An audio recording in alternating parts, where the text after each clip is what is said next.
Det var det største hus i Odense, da det blev bygget for over 500 år siden. I dag er det den største opgave, som ejendomsselskabet Realdania Byg har givet sig i kast med. Altså huset er på cirka 2.000 kvadratmeter, så det er ikke fordi, at husets størrelse er så enorm. Men de ting, som skal konserveres og bevares, er meget, meget store. I kroner og øre er det jo ingen hemmelighed. Det har vi spillet ud med for længe siden, at vi formentlig kommer til at bruge i omegnen af 40 millioner kroner på istandsættelse af de 2 bygninger, der ligger her.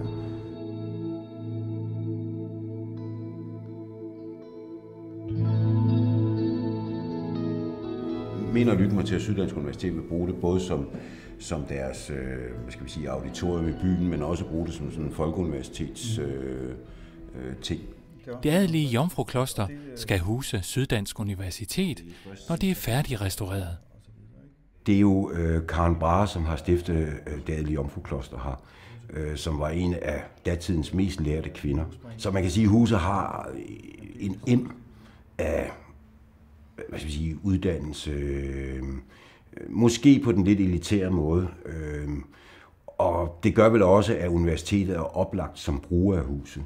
På direktørgangen i Realdania Byg bliver tegningerne til klostret studeret nøje, så de kan vurdere, hvordan bygningerne skal ende med at se ud. Du ser den i opstillen her, ikke? Altså, den giver jo lidt til bygningen, trods alt, ikke? Men altså, jeg ved godt, du vil gerne pande den, ikke?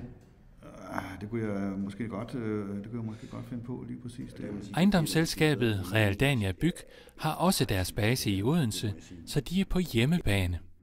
Men det er svært det her. Det er nok det mest komplekse, vi har været ude i. Det tror jeg. Fordi det er så følsom en bygning, ikke?